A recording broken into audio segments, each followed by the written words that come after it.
Series recap time. Padres, Marlins, we're getting it started on Monday, Memorial Day. It was a beautiful day. And before we start this recap, I want to take a minute to thank the service members that have paid the ultimate sacrifice for this country. That's what Memorial Day is all about. And that's something I want to talk about before we start this video because that is far more important than baseball recap videos, and I thought the Padres did an awesome job of honoring that before the game. In Game 1, Donovan Solano will get the scoring started in the second with this solo shot to left to make it 1-0. That's his first home run as a Padre, which means it's his first jumbo jack, the first time he's provided you with a free meal from Jack in the Box. So if you went to Jack in the Box, I hope you told them that Donovan sent you. In the third, the Marlins would answer right back. Jazz Chisholm says 87 over the heart of the plate, pal.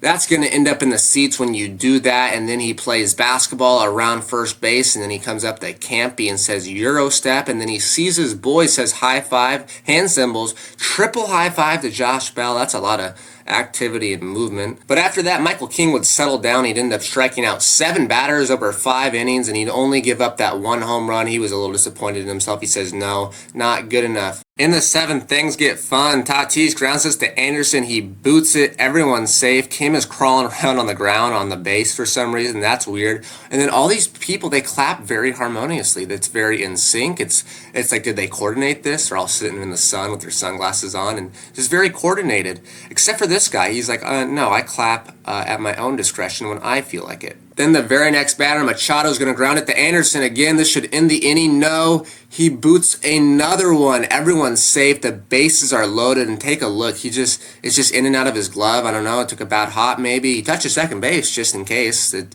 doesn't matter. He doesn't have the ball. And yeah, I feel bad for the guy. I think, last year he got in a fight when he was on the White Sox. J-Ram hit him with a nasty right hook. And I don't know, I think it messed him up in the head. Maybe he's got CTE ever since he took the no-look right hook. He just hasn't played the same. I feel bad for the guy, and it'd be pretty brutal because the very next batter, Jake Cronenworth, would walk here, and that's going to walk in the go-ahead run, which would end up being the winning run. Tim Anderson is sitting there at short, and he's thinking, man, I wish I would have fielded those balls. Or maybe he's thinking, man, remember that time I got hit with a no-look right hook? That was something. In the 9th, Robert Suarez would come in and saw this dude's hands in half. His bat would literally explode. Man, he would make a really nice play on that to end the game. But take a look. His bat is just disintegrates. It just breaks in two and goes flying. He's upset. He's got to get a new bat. Padres win Game 1, 2-1. Costly error from Tim Anderson. That cost them the game. Marlins, thanks for the free win, I guess.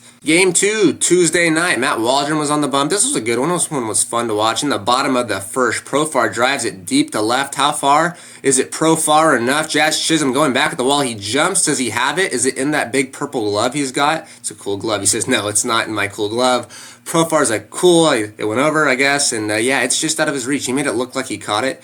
He did not. We got the 3 Musketeers all sitting on the bench, evenly spaced, all sorts of different emotions. He's got no emotion. He has a little more emotion. He has the most emotion, maybe. It's 2-0 Padres, and then Profar would drive in some more in the 5th. He bounces this one through the left side. Luis Arraez, you better go. You better move. You better start running faster and slide. He's safe. It's 3-0 Padres in the 5th. Matt Waldron was excellent, outstanding even. 7 innings, 8 Ks, all 8 Ks on the knuckler. It was moving like in the video game. When you play as him in MLB The Show, this is what it's like. This was a video game performance. In the 8th, Donovan Solano would double down the line to provide some insurance. Makes it 4-0 as Manny scores. He had a great series, Donovan Solano did. More on that later. Then in the 9th, Jeremiah Estrada has struck out 10 consecutive batters, trying to keep that streak going as he goes for the save and make that 11. You need an or to reach that. Facing Berger, he says you also need a long stick of sorts to hit that. That's 12. Strikes out Nick Gordon. That's 13. That's history. That's the most, or ties the most consecutive strikeouts. Padres take Game 2, 4-0, and then the Wednesday day game. I really don't know where to start on this one. In the 2nd, this ball is driven out the right field. Tatis jumps up and he misses it again. 1 run scores, and he was close, but no cigar, that's for sure. Later in the inning, Jazz Chisholm grounds it to the right side. Cronenworth dives, knocks it down. Where's it go? He says another run scores. Jazz Chisholm is doing a very elaborate celebration that I'll have to cover later in this recap. And Jake, after he misses it, it's like his controller disconnects. He's like, yeah, I'm not getting that. I'm just going to stand right here on the edge of the grass.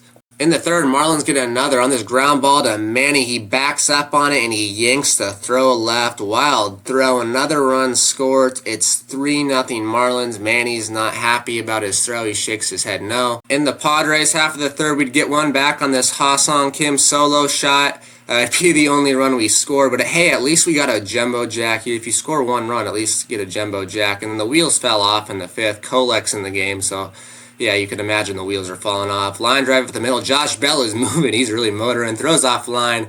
Just like that, it's 4-1 in the fifth. So then we threw De Los Santos out there, and yeah, Manny Machado would make another error. Another run scores. He just kind of eats him up, and then he's like, where is it? He's looking for it where it should be. It's not there. And then another hit for the Marlins. Another run. They're having a hit parade. They're having fun. I got it's all smiles in their dugout. This guy's smiling. This guy's laying on the ground.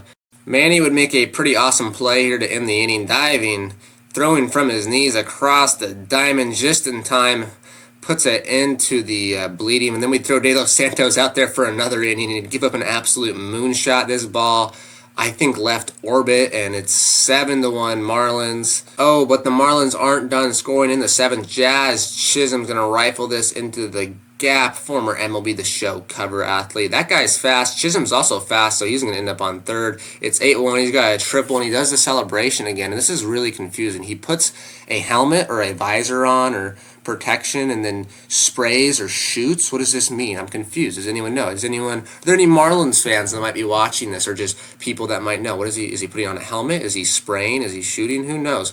Zokar would ground out in the ninth. The Padres dropped the series finale. They win the series, but yeah, not being able to sweep the Marlins is kind of embarrassing, and it's like it wasn't even close in the last game. We are still we're in third place, so we're 30-29, so we do not want to get too far from 500, it seems like. It seems like that's our happy place. We just want to stay there forever, maybe. Who knows? I don't want to stay there forever. But Metal Worker of the Series, Donovan Solano, 6 for 10, a home run. I think 4 or 3 RBIs maybe. He was swinging. This guy can swing it. He's a real role player. He's a real veteran, real team player. I like him. He's coming into his groove, his spot on the team. Then North Island ace pilot pitcher Matt Waldron, 7 innings, 8 Ks, video game, knuckleball. I really love to see this guy hitting his stride. I've been rooting for him. I want him to be a great pitcher. I love the knuckleball. And then the Mission Bay top play was Jeremiah Estrada. Continuing his streak, 13 consecutive strikeouts. That's amazing. I told you guys I like this guy. He's my new favorite player. Yeah, stay tuned. Padres have an off day, then they're off to Kansas City. We'll recap that one too.